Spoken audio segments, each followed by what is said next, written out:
Namaste. Sri Aurobindo's life in Baroda, before he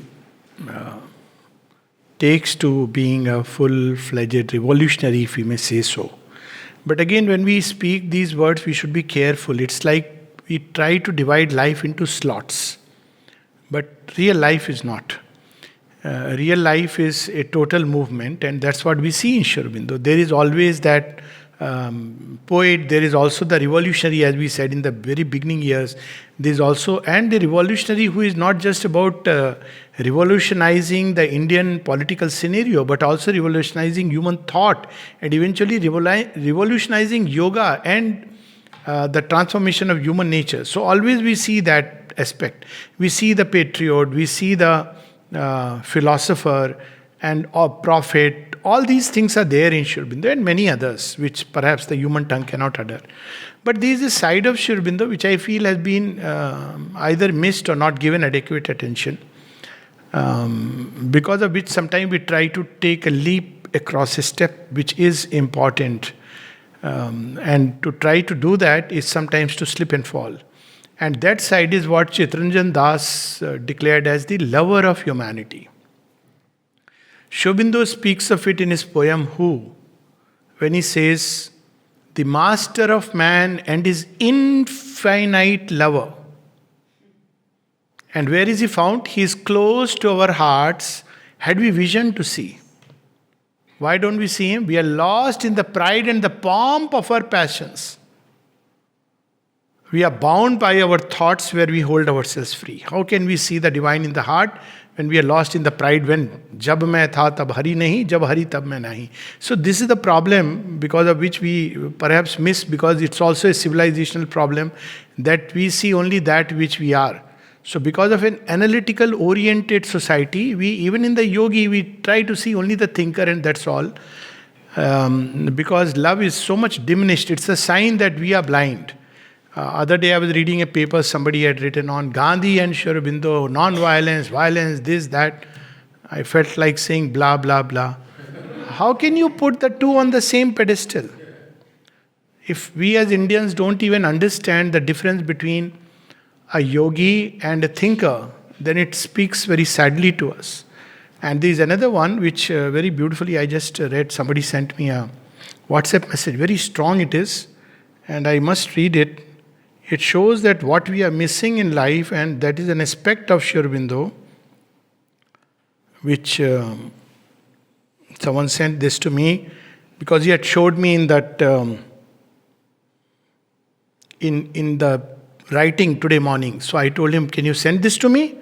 So it is Sweet Mother, Luminous Notes, the Head and the Heart. So somebody asked the mother about school and other things. So mother says, what? She is telling the teacher. What? You do not know how to distinguish between the heart and the head after having lived here for so many years? What do they teach in the school? Not all this. You don't know to distinguish between the heart and the head. And the place he says it's the heart that has wings. So very often people try to that, it is the mother because of her devotion. They miss that Sri Aurobindo is as much that. There is a unity of consciousness. They walk the same path. And when we look at Sri Aurobindo during Baroda, we see the heart of the lover of humanity. Where, as I've said, when he would bring the money, he would place in a bowl. And people would take it, not that he didn't know that people would be stealing, but he could understand that there is so much, there is poverty, there is imbalance, and it's okay if people take it. So instead of their stealing and trying to, ask, both of these are very, people sometimes think that was he careless about money. Somebody asked me that, no, he must be keeping an account because he was, Mahasaraswati aspect. So that's what I told the person, that you have missed the point. He was not being careless about money when he kept it in the bowl. Not at all. He knew very well what he's doing. But he didn't want that people should either ask him for money, which depraves a person, or people should steal. Because when you do this kind of imbalance, that's what people will do.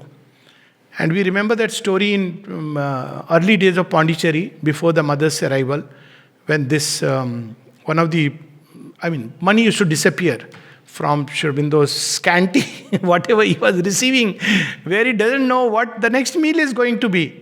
And at that point of time, money used to disappear. Now, it was very difficult time. So one day, Amrita and two others, they decide that let us wait and find who the thief is.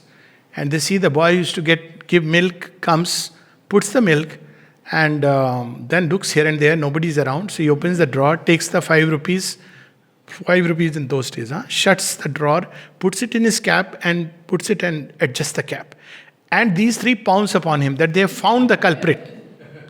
And at that point of time, Sri Aurobindo, warned by something within, steps out and says, let the boy free. And Amrita says, when we looked at him, we felt we are criminals.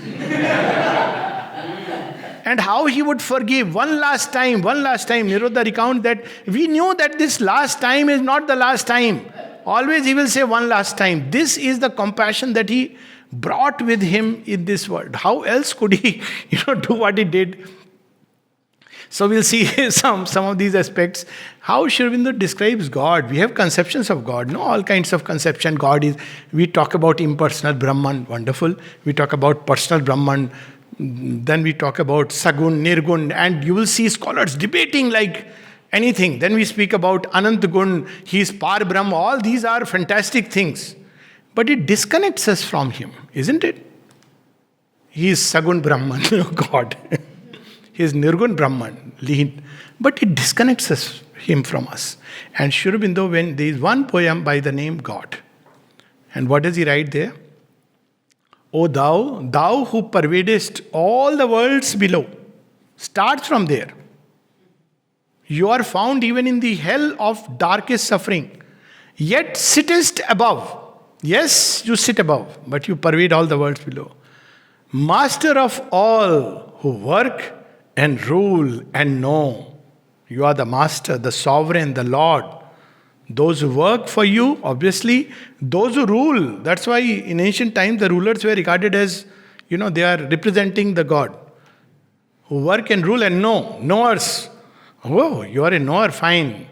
In one moment, this entire knowledge can go away and can be poured in. That poem we were speaking of the other day, Kutumi Mahatma.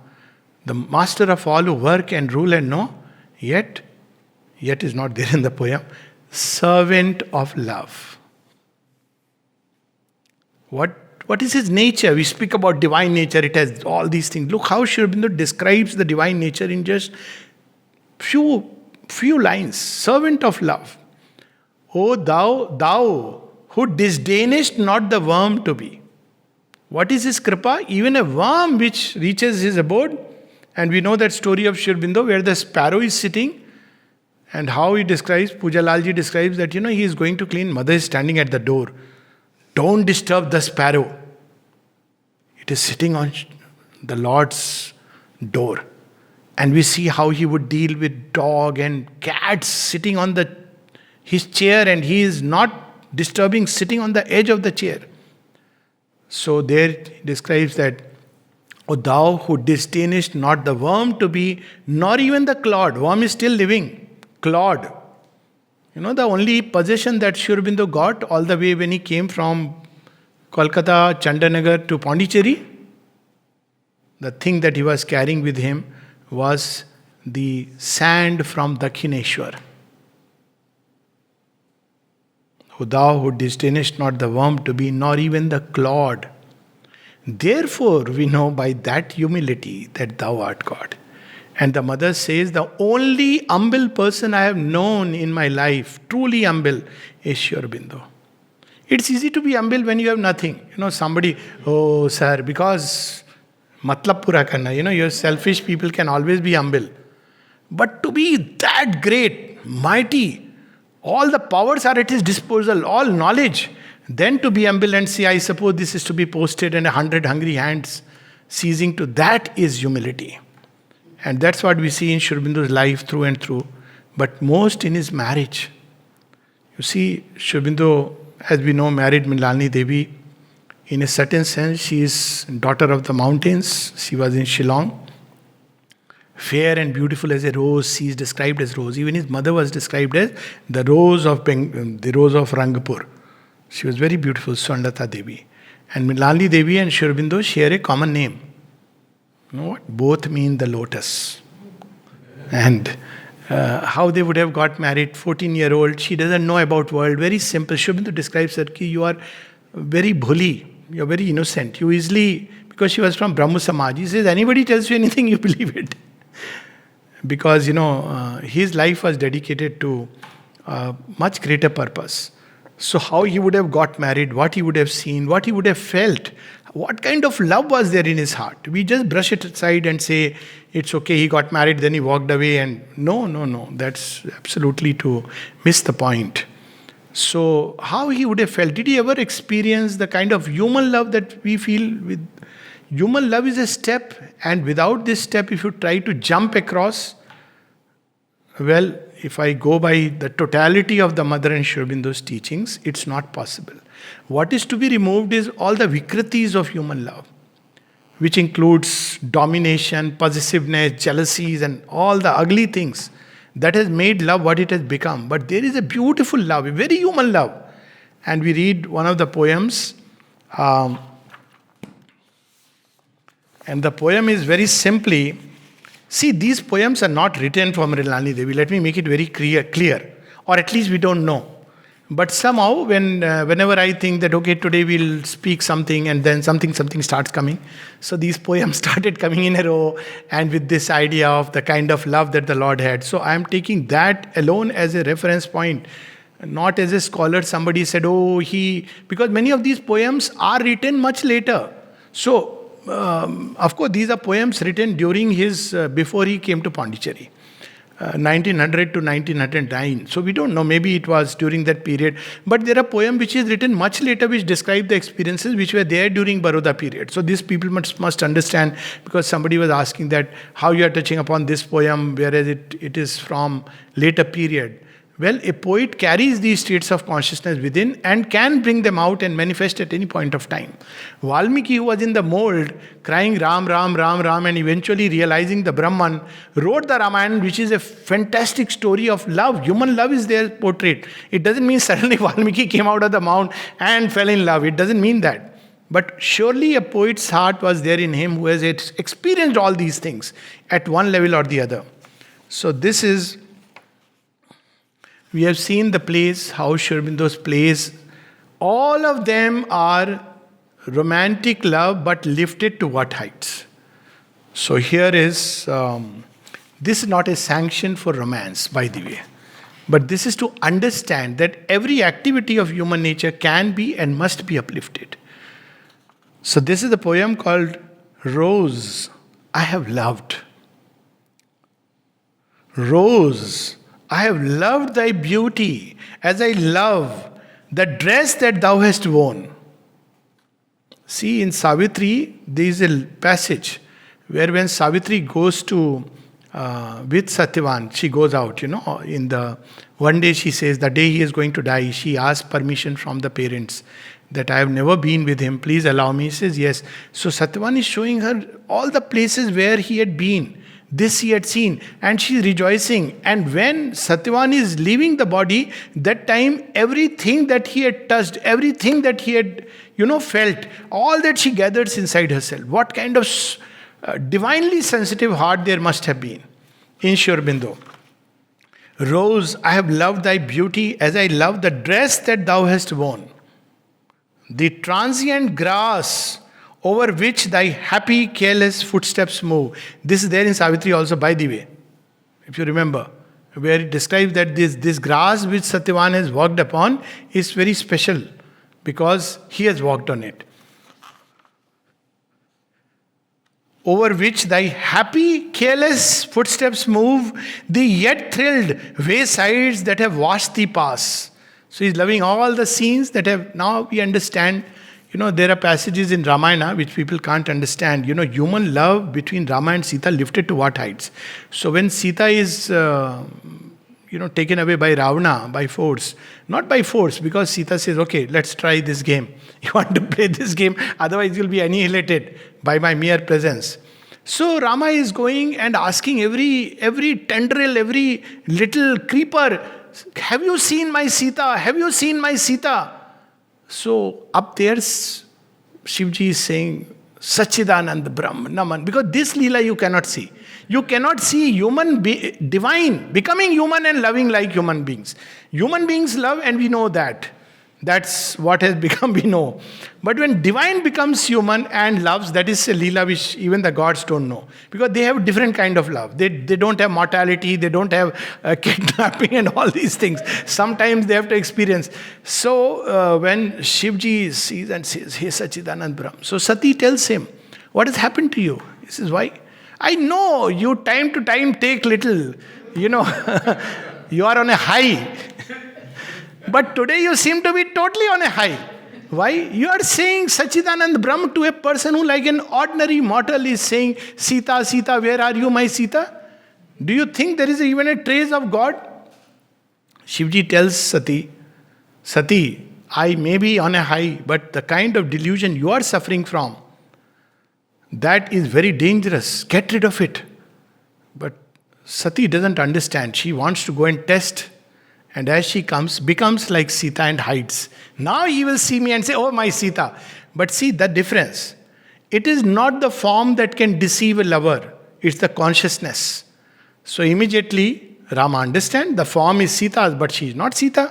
So he says, Mata, why are you here? I am suffering in the viyog of my wife, missing her. Now if you remain here for long, the old man will suffer your absence, go away. And then she is embarrassed. And as the story goes, that Shiva turns his face away. That you had the audacity to go and test the Lord. Don't you see that he is setting a noble, this not Shiva's words, the last part, setting the noblest and highest of examples for humanity. That if you must love, love this way. So here it is. Soul, I have loved thy sweetness as men love the necessary air they crave to breathe. The sunlight lavished from the skies above. Love is universalized here. It's universalized into everything. And firmness of the earth, their steps beneath. So the way men love air, the way they love the sunlight, the way they love the earth, that's how I love you. Means you are my base, you are my sky, you are the one who envelops me, you are my light and breath. But where that beauty all my love might see. Somebody else would say, oh wow, this is wonderful. But he says, no, it's not the only ultimate ideal of love. But where that beauty all my love might seize, like love of weaker spirits, when thy charm and grace of soul, mine might with age decrease. People often say love passes away in the heart. Yes, in weak spirits it does. So he says, why does it pass away? Because it cannot hold that fire, it's based on charm. So the moment charm wears off, then love wears off. Because it's based on something very external.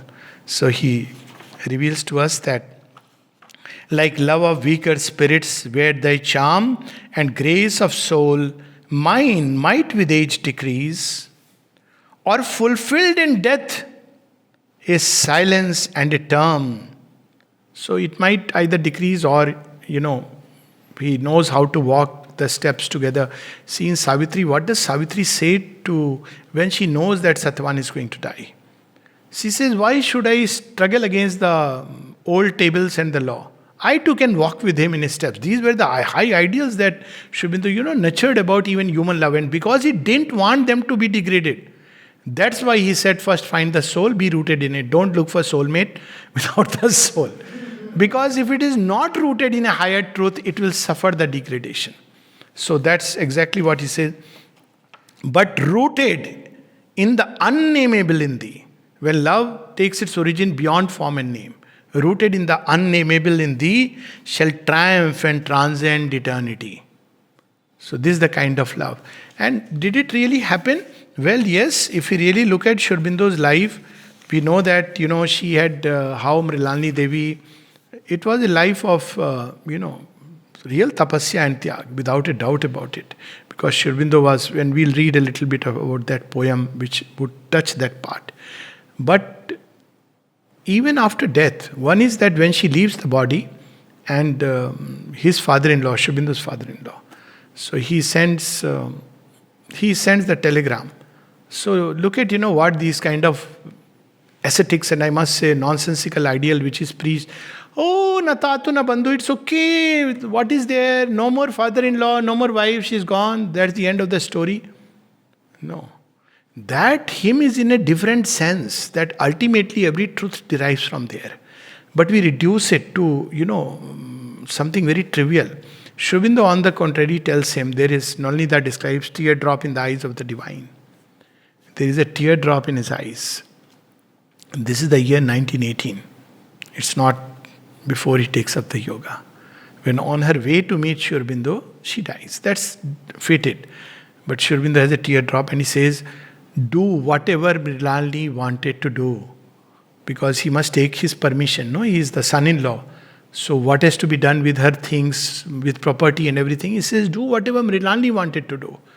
And then she says, but however, can you send me some book of hers which is signed by her? Because I have nothing of her signed with me. Now imagine the world is craving for the Lord's signature. And the Lord remembers and says, can you send something which is signed by her? And she comes back, as it is said, that she came back as Ishadi. We have those reminiscences. This is not something which one can say with absolute certainty. But since Nirodha did write about it, so we can say to an extent that yes. And she did get a very special attention from Sri Aurobindo and the mother. There are many stories of hers. So he doesn't forget, even in death, it's not like, okay, fine, I have walked away and I have cut my lines. That's not Sri Aurobindo's yoga. Sri Aurobindo's yoga is a yoga of divine perfection. And if we ignore the very material on which we have to build perfection, how are we going to build with what? So we are not going to come with a denuded spirit that I have no love in my heart, I have no thought in my head. Now, transform me. You'll say, where is the material? Someone asked the mother that, why do we study? He says, we study to develop the mind. Somebody once told me, when I had come, he said, I wanted to study this, that. Then I was told by, I won't name the person, someone into Sri Aurobindo's yoga. What is the use of studying when ultimately you have to find the divine? You have to manifest the divine. This is not a yoga of just finding the divine. Finding the divine is the first step, indispensable step. It cannot be dispensed with. But we are here to manifest the divine, and that is a big difference. So if the instruments are not developed, how can a heart love God if it has not even loved man? That's what Sri Aurobindo says in one of his aphorisms. They say that they love God, but they do not love men. Whom are they in love with then? Even when he describes the Superman, who easily becomes the servant of all. So that is the description of the Superman. Superman is not sitting above and dictating, I am the Superman, please do my deeds. He will say, I am the Superman, therefore I'll do what you cannot do. That's the sign of the Superman, that he becomes the lowliest of the lowly, if need be. So we know that there was a big intellectual difference between the two. So how was it that, what was that love? Normally we say, we don't match with each other. Because, people try to think that is love. But look here what love Sri Aurobindo manifests. He says, initially he describes the different forms of love, that the love for the body, the liking for corporeal gratification, beyond my liking for the beautiful body of a woman, or for a fine picture, or a pleasant companion, or an exciting play, or a clever speaker, or a good poem, or an illuminative and well-reasoned argument, there is my liking for somebody who has no justification or apparent reason. He says that there is a liking where you have some reason. Oh, she is beautiful. Oh, she has wonderful speech. Oh, she is so clever. Oh, she arranges everything so neatly and nicely. He says all that is a kind of love. But what is that love where there is no justification? Outwardly, apparently. If sensual gratification, this is not a poem, this is from Ishavasya Upanishad, but it connects with that very beautifully. If sensual gratification were all, then it is obvious that I should have no reason to prefer one woman over another. And after the brute gratification, liking would cease. I have seen this brute impulse given the name of love. Perhaps I myself used to give it that name when the protoplasmic animal predominated in me. In the sense that what is this love people call love, but it's nothing but a gratification. It's not worth pursuing. Because Sri Aurobindo lived like a brahmachari. And he says that. So probably, that's the kind of impression that we get. This is not love. So he says, that's how people begin. If emotional gratification were all, then I might indeed cling for a time to the woman who had pleased my body, but only so long as she gave me emotional pleasure by her obedience. Look at, what a scathing understanding of human nature. Her sympathy with my likes and dislikes, her pleasant speech, the moment she says, you are a nonsensical fellow, couch potato, gone. So, her sympathy with my likes and dislikes, her pleasant speech, her admiration, or her answering love. How beautifully threadbare he describes. This is the Guru in Ishavasya Upanishad speaking to the student. But the moment these cease, my liking also will begin to fade away. This is what happens in normal life. When there is anger, quarrel, or I don't care for you, then finishes. That's the end, because it's based on ego. This sort of liking too is persistently given the great name and celebrated in poetry and romance. Then if aesthetic gratification were all, my liking for a woman of great beauty or great charm might well outlast the loss of writing of age on her face. Or when accident marred her beauty, my liking would fade or vanish, since the effect would lose the nutrition of a present cause. Hunger which is being said. That's why in Savitri he makes sure that death says your love is nothing but a emotional hunger, and Savitri says, no, my love is not a hunger of the heart. It is not a hunger of the flesh. And Mother writes so powerfully, love is not sexual intercourse. It is not an emotional gratification. It's a mighty vibration that comes from the one and goes to the one. And only those who are very strong and wide, they can harbor it. So, that's why people are afraid of it. That's the main thing. Intellectual gratification seldom enters into the love of a man for a woman. Even if it did so, more frequently the intellectual gratification to be derived from a single mind is soon exhausted in day-long and night-long companionship. How long will you hear the buck? Same thing. After some time, the wonderful speaker and the wonderful this thing. It's okay. I know what you're going to say. Listen to this fellow who speaks better. So intellectual gratification, one gets bored of hearing day-long and night-long companionship. I'm saying, look at the psychologist in Sri Aurobindo. How he understands every shade and aspect of human nature. And then he says, whence then comes that love, which is greater than life and stronger than death, which survives the loss of beauty and the loss of charm, which defies the utmost pain and scorn the object of love can deal out to it, which often pours out from a great and high intellect on one infinitely below it. If you look at Sri Aurobindo and Mridulani Devi, there is no comparison. And the same thing we see with every human being. Where is the comparison? At one point somebody asked him, how does the divine, the supramental being look at human beings? Thinking that, he must be. So Sri Aurobindo passingly remarked, like cats and dogs. Human beings like human beings look at cats and dogs. The mother at one point remarks, even about Auroville, early years, they're breeding like cats and dogs. That's one, but still one continues to love, because one does love even cats and dogs. O thou who disdainest not even the worm to be. It's a different thing that people who were loved thought we are someone is special. That's a different thing, After all, the master's worm, his master's dog is a big thing. But not realizing that it is his love. How they would come down to the animal, make Sri Aurobindo himself would take out from the fish the kata and then feed it to the cat. And when Kiki was leaving the body, both mother and Sri Aurobindo come down from the staircase and they receive her, caressing her. This is the kind of love they embodied. If we can embody even 1% of that love, I think the rest of the path will open. So he's saying, where does that love come, which continues to live on scorn and neglect and yet continues to love? Where does that love come when from an infinitely high intellect one loves somebody way below it? What again is that love of woman which nothing can surpass, which lives on neglect and thrives on scorn and cruelty, whose flames rise higher than the red tongues of the funeral pyre, which follows you into heaven or draws you out of hell. So that love of a woman, which can, but that was the ideal of Sati, where she could draw a person out from the hell or ascend along with the person onto the pyre to heaven. Say not that this love does not exist, and that all here is based on appetite, vanity, interest, or selfish pleasure. So he's saying, don't say that. That Rama and Sita, Ruru and Savitri are but dreams and imaginations.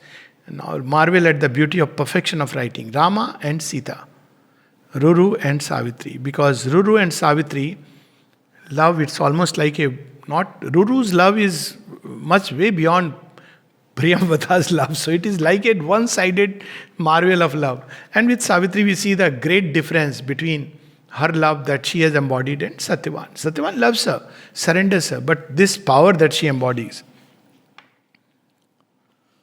Human nature, conscious of its divinity, throws back the libel in scorn. Human nature which is conscious of its divinity, it says, "Fie to you who judges love like this.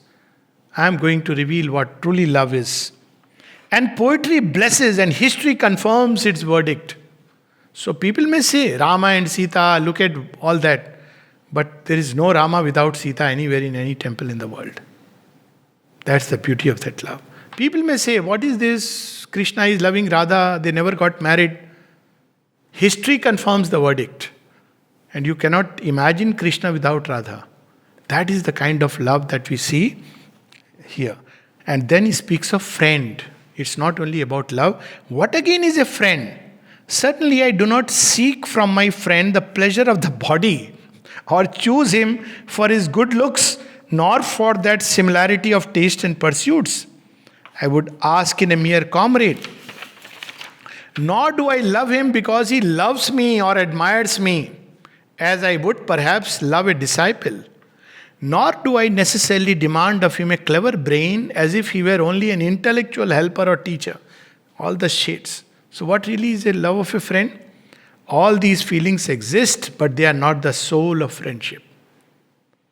No, I love my friend for the woman's reason, because I love him, because in the old imperishable phrase, he is my other self. That's what Yagnavalk says to Maitreyi. One does not love the wife for the sake of the wife, but for the sake of the self. One does not love the child for the sake of the child, but for the sake of the self. And Sri Aurobindo, first time I see how beautifully he explains. Nowhere else. I've read this story way back, and it sounded like, okay, you have to be trustee, but that's not what Sri Aurobindo says. That is one way of understanding. He says, as is the self, so is the love. When we live in the lower self, it is an egoistic love. And when we live in the greater self, it is the immortal love. That is the difference. For the sake of the self. That's how Mother puts it. That it's very simple. She says, childishly simple. If you have the consciousness of the animal, your love is like an animal. If you have the consciousness of a human being, your love is like a human being. If you have the consciousness of a God, your love is like a God. She puts it, it's childishly simple. I have discovered the very self of me in him. That's how the divine loves us. Sri Aurobindo says when he describes the yoga of divine love at the end, there is nothing impossible or denied to the God lover, for he is indeed the self of the beloved. Divine sees, okay, it's me loving in him. So,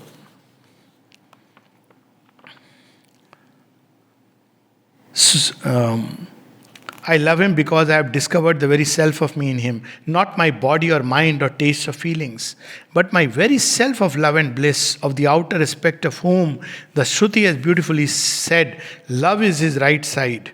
So is it with the patriot. Now he takes it still further. All this is going to be. So also with the patriot. He has seen himself in his nation and seeks to lose his lower self in that higher national self. When Mother was asked how we can help India, she said, find your psychic being. Let your psychic being love the soul of India deeply. Now, first step is itself. It is the soul which must love. Not just that, my nation, because my custom, my culture. Then people start creating divide. Arya, Dravidiya divide. First of all, a false divide. No, no, I am Gujarati, I am Bengali. Sorry, wrong side I pointed. I am, Odia and I am Kashmiri and I am this. No, it's not none of these reasons. The soul of India is one and indivisible. The day we all can say, wherever we are, I am an Indian, then we, Bharatvashi, then the real soul of India will become. And feel it in our heart. Because he can do so, we have a Mazzini, a Garibaldi, a Joan of Arc, a Washington, a Pratap Singh, or a Shivaji. The lower material self could not have given us these. You do not manufacture such men in the workshop of utility. You can't build such men by, crash course in patriotism. You can't build them in the workshop of utility. They are born with that fire inside. Develop the self and this love will come. On the forge of Charvak, or grow them in the garden of Epicurus. So you can't do them this way. So is it with the lover of humanity, who loses or seeks to lose his lower self in mankind. No enlightened selfishness could have given us Father Damien or Jesus or Florence Nightingale. So is it finally with the lover of the whole world, of whom the mighty type is Buddha. This is Sri Aurobindo's humility. Nowhere he is mentioning, that's the love I harbor for. Otherwise people are so busy and happy. This is the love I have brought for everybody. He's saying mighty type is Buddha, the one unapproachable ideal of divine love in man. Why unapproachable? Because that love and compassion turning away from his own dissolution, nirvana. That I'll not turn away till a single soul is suffering. Amitabh, Maitreyi Amitabh. That is the kind of love he harbors. He who turned from perfect divine bliss as he had turned away from perfect human bliss, that not he alone but all creatures might be saved. Sri Aurobindo deeply appreciated this ideal of Maitreyi Amitabha. This is there in Mahayana Buddhism. That Buddha, when he is on the threshold of Mahanirvana, dissolution, he turns back and says, no, I have rejected the human bliss, I reject this bliss also. And that's what we see in Savitri. Actually, there is a point wherein Savitri, she is offered all this. And Savitri says that even the charm of thy voice cannot ensnare my soul. I climb not to thy everlasting day, even as I have shunned thy eternal night. I do not climb to that. Earth is the chosen place of the mightiest souls, the heroic spirit battlefield, the place where the arch mason forges his work. So this is the kind of love, the lover of humanity. So people may say all this is very fine, but she suffered. Well, we don't know what really transpired between the two. And often we speak about, because we are small, we think the life of great people are also lived on a small scale. It's on a mega divine scale. We cannot understand what would have transpired the night Buddha left Yashodhara and, his son Rohit and walked away. What he would have experienced. We think that he was heartless. No, he was moved by the pain of entire mankind. He left at night because he didn't want them to suffer. And he knew that I won't be able to fulfill my mission. So too we see with Sri Aurobindo, though he was married, never really led a married life of comfort. And why? Because one, he is a brahmachari. Second, he knew he has to prepare for a great goal. Third, his marriage took place in 1901. And 1902, he plunges into, that's when the revolutionary activity started. In 1902, Bagh Jatin, he came and a group of revolutionary, and then it started in 1905. He completely abandoned everything and went to the freedom movement. So what must have happened during that 1 year period, April 1901? The only thing that we know is that he went to Nainital along with the Maharaja for holidaying, but there also he says Maharaja had a strange idea of holiday. He carried all his files and he expected Sri Aurobindo to do all the works. So he says that, that was his funny idea of holiday. That he was carrying all the work with him and Sri Aurobindo was doing. And there he writes about that experience that he has while climbing, it's in Kashmir, climbing on the hill of Shankaracharya, where he has that beautiful experience. We'll read it and then we'll come to that last bit. I walked on the high-weight seat of Solomon when he has gone to Kashmir. This is that experience where Shankaracharya's tiny temple stands facing infinity from time's edge, alone on the bare ridge ending earth's vain romance. So how he experiences, you have seen these are very beautiful sights. For instance, to take a look at the Drift Valley in Kenya, you can see it from a height, how the earth drifted and India broke away from that portion and joined in Gujarat. So now you understand why many Gujaratis transmigrate to Kenya. Because there is an old placental bond way before there was even human civilization. And why to India? Because, all the people from the West went in search of India and landed up in America. But they found some natives whom they called Red Indians. So, but India heard its cry and says, oh, you were looking for India, India will go there and repopulate you. So now you have Indians.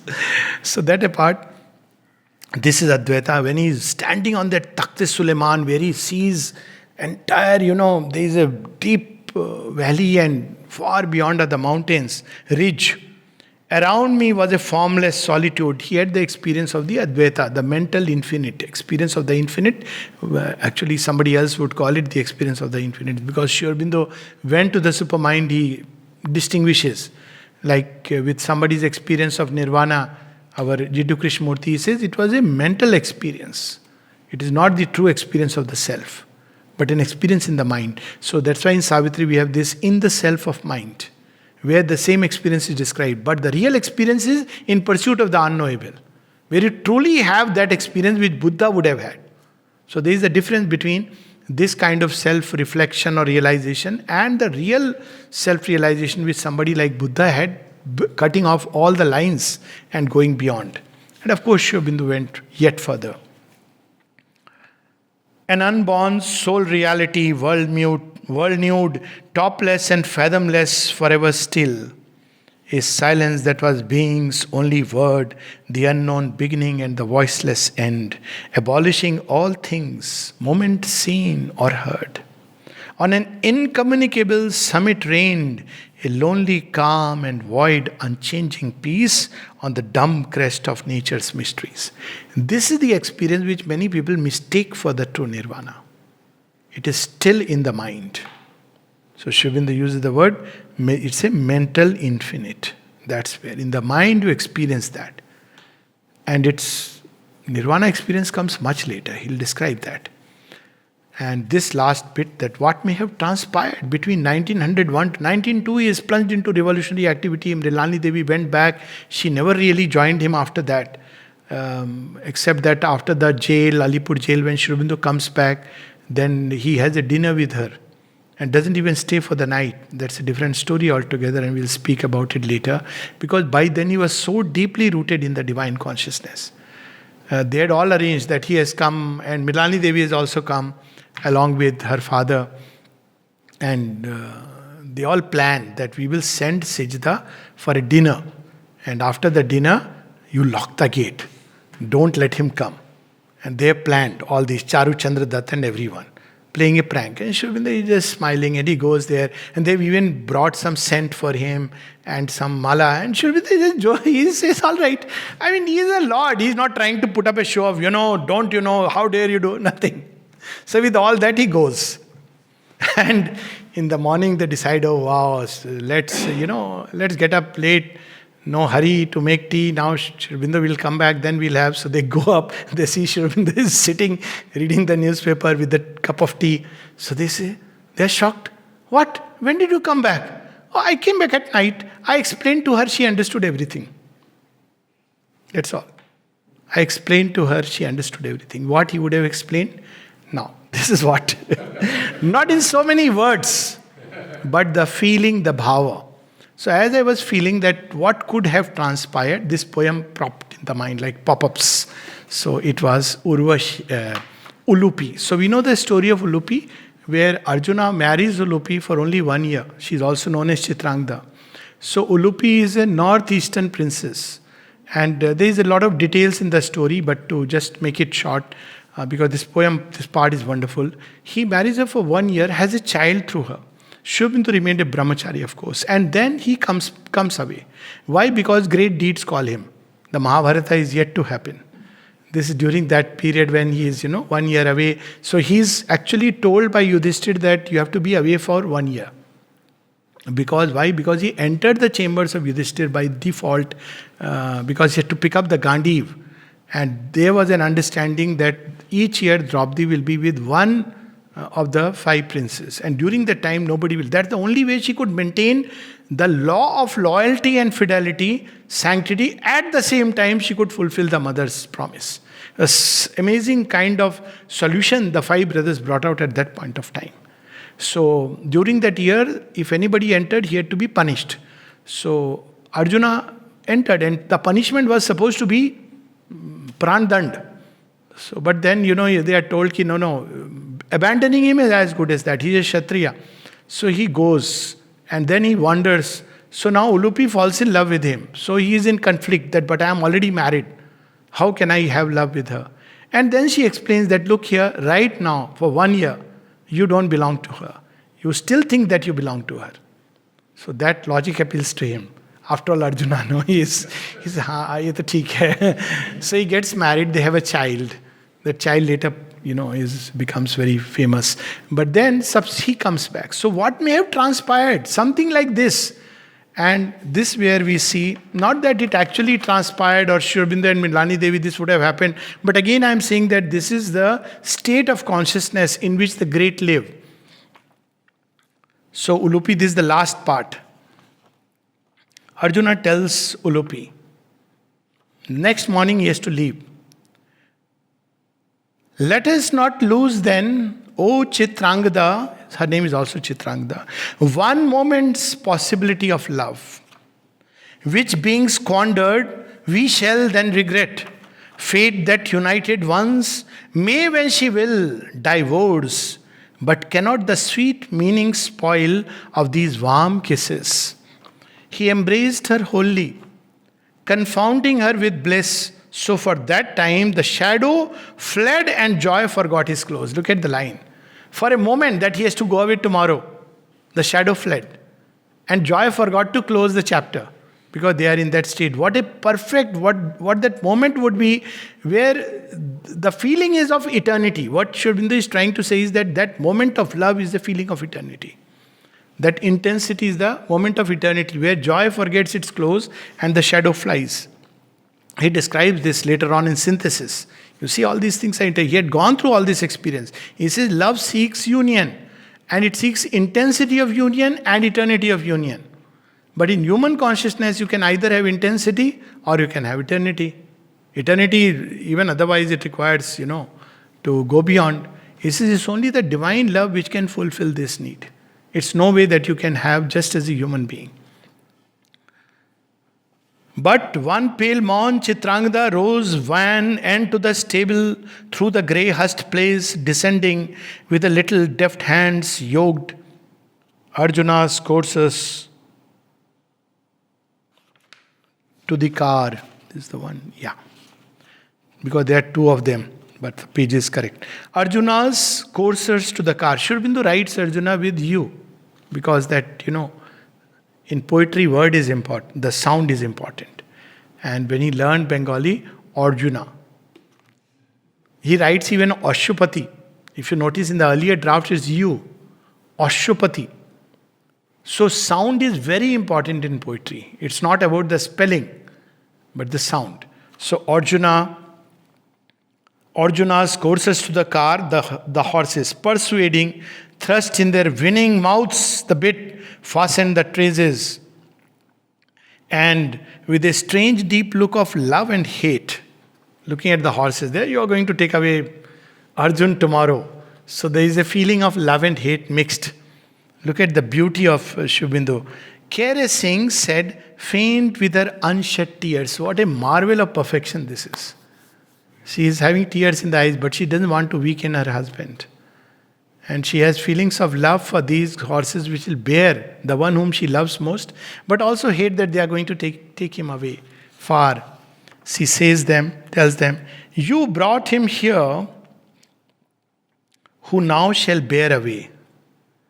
O horses yoked to fate. Look at the description. She is speaking to the horses. O horses yoked to fate, how often yet will you deceive us, shaking wide your manes and trampling over women's hearts with you hooves?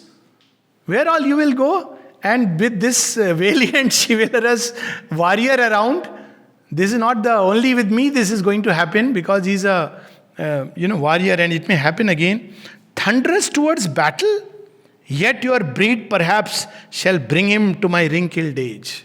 One day perhaps you will bring him back when I am old. Indeed, Arjun does go back. And that's much after the war, and that's another story altogether. When his own son awaits him.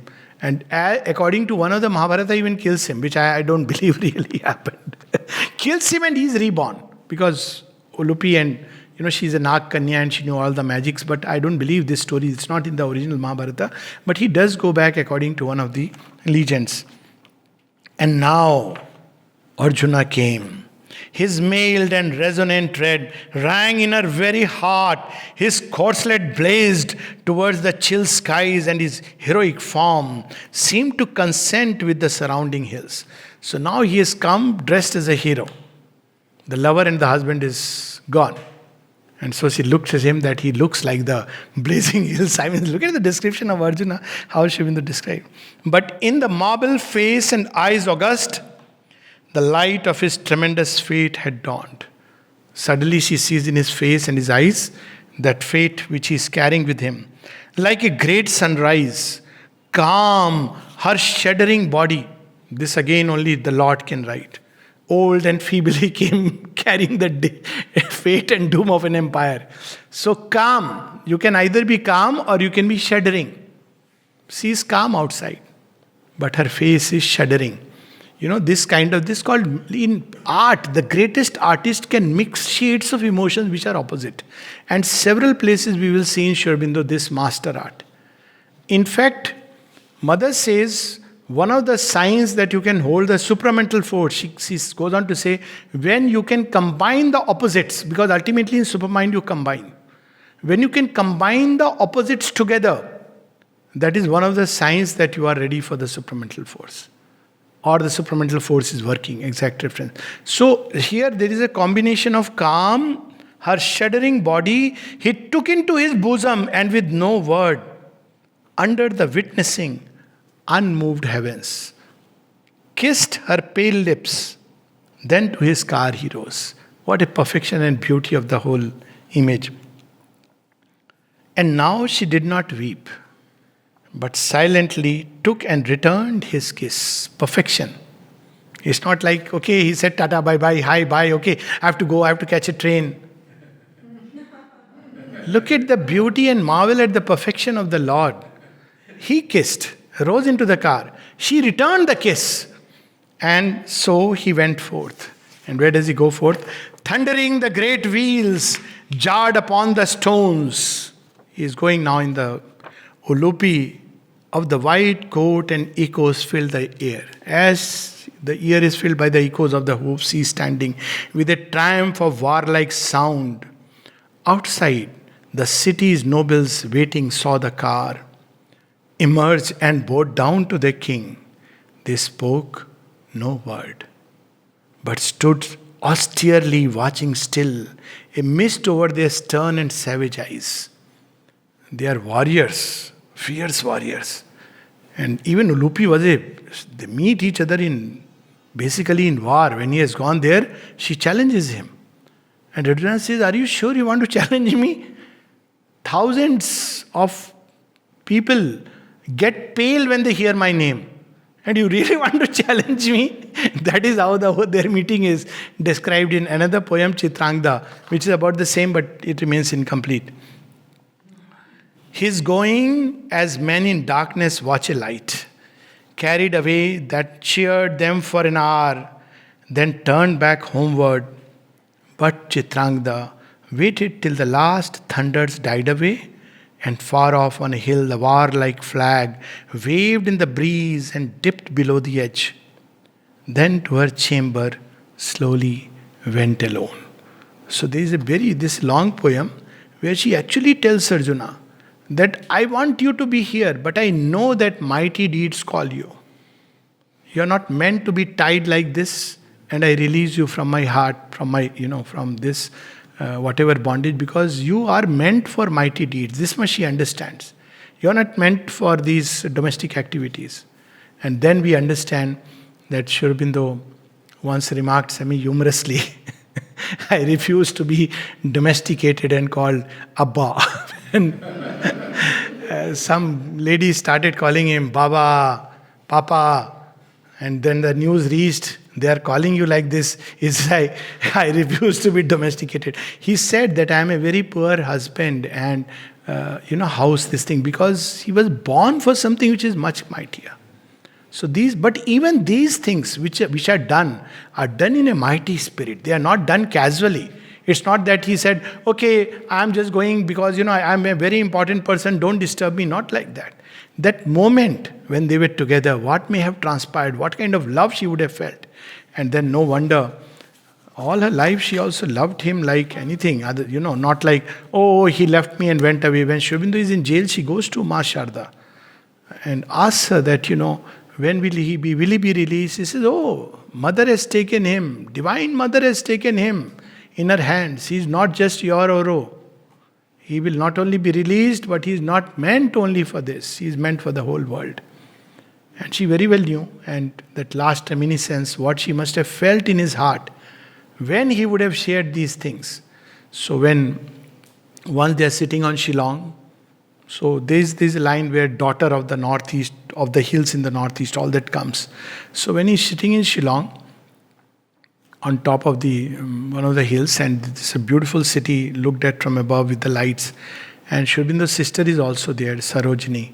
And Sarojini says, see how beautiful this city is, no? So Mrilani Devi tells her, there is a much more beautiful city in the heart of your Dada.